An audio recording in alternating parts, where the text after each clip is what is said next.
your wife breaks your heart. If you're not going to work, you can't sleep anymore. You're upset. She's running around with a new dude. You see her Instagram story. She's got some new guy. You're furious and you're angry and you're jealous and you're bitter. You have all of this inside of you, but you're not going to go to the gym and work hard and become so fantastically in shape and so rich and so powerful that no girl ever leaves you again. You're not going to do that. No. What are you going to do with it? Text her? Try and explain to her? She doesn't care. Like, you can write the most perfect English. You can write the most beautiful words ever constructed. Forget Shakespeare. You can do, it doesn't matter. She doesn't care. She just doesn't care. She's distracted. She forgot about you. She forgot about you. So what are you going to do with all of that inside of you if it's not positive? Well, it's going to consume you and you're going to end up self-destructive, or you're going to embarrass yourself, or you can take all of that and put yourself in a position where it never happens to you again. Those are the choices. So what's the most intelligent choice to make? Yeah. You know, I don't understand how many humans function in the world today. I don't get people who don't think like me. I don't understand it. I'm like, well, then how have you survived this long? Life is hard. Life is difficult.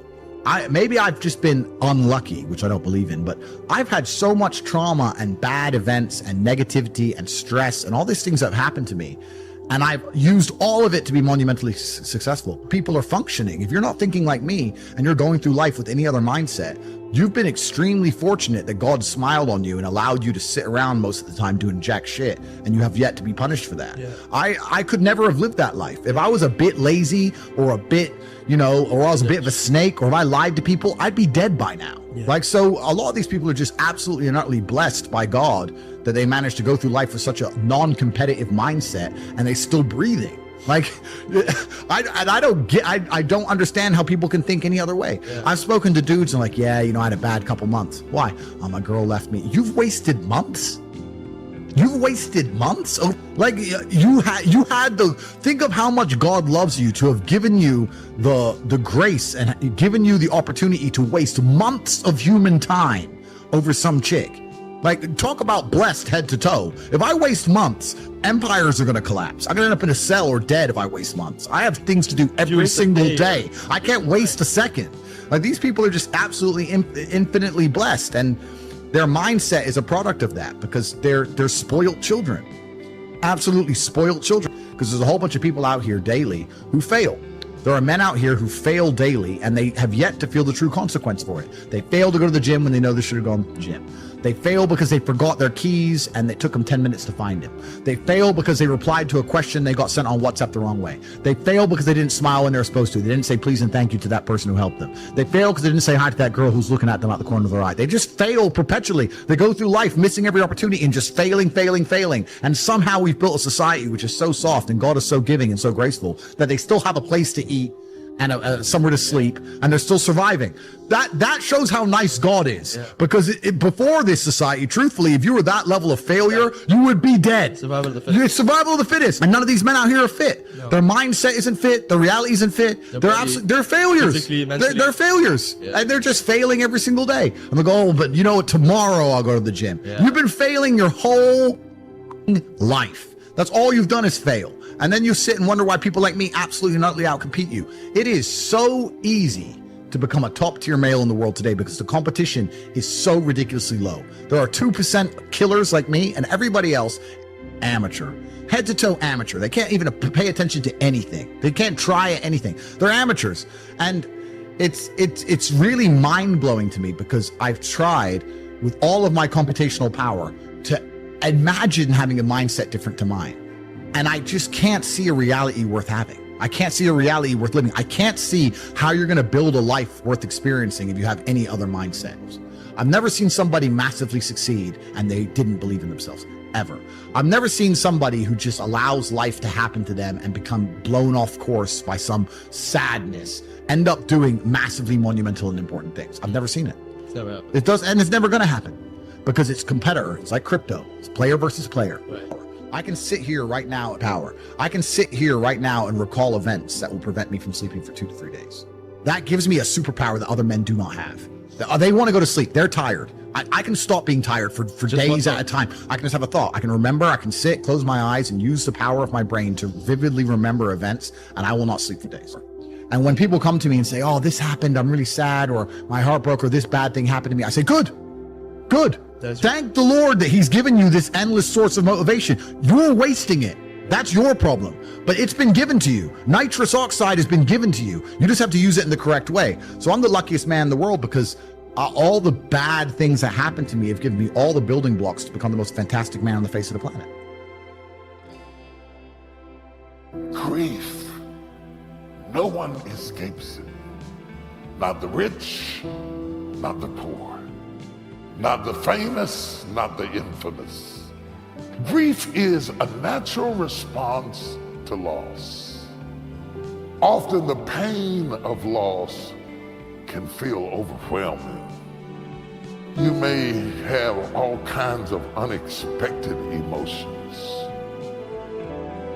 You can be angry, you can have disbelief, you can have guilt. There isn't a person listening to me who hasn't encountered grief. You've lost somebody, you've been through some things. Maybe it was the loss of an opportunity. Maybe it was the slow disintegration of a relationship that was once a source of love, and now it is a source of pain. No tear ducts will go unused in this life. The moment the doctor slapped your bottom, you came out of your mama crying. There is no way around it. There is no injection for grief. No medication for grief. It doesn't matter how intellectual you might be, how wealthy, or even how spiritual you may be. Grief without discrimination comes to everybody. Don't let these people deceive you that they are so spiritual they don't know what it is to have grief. They are liars. Every last one of them are absolute liars. While grief is common to all of us, prolonged grief can be physically and emotionally debilitating. Can affect your health. Can affect your mind. It can affect the next relationship you have because you really haven't gotten over your past relationship. How long? How long will you mourn? You should have overcome your grief by now. How long will you weep? How long will you be bitter? How long will you be angry? How long will you sob and mourn and walk around enraged?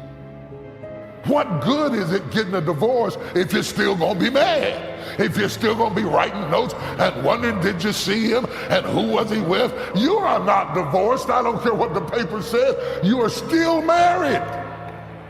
How long? God says, how long will you mourn over a door I have closed? How long will you mourn over a marriage that's over, a job that's gone, a girlfriend that left, a boyfriend that left? How long?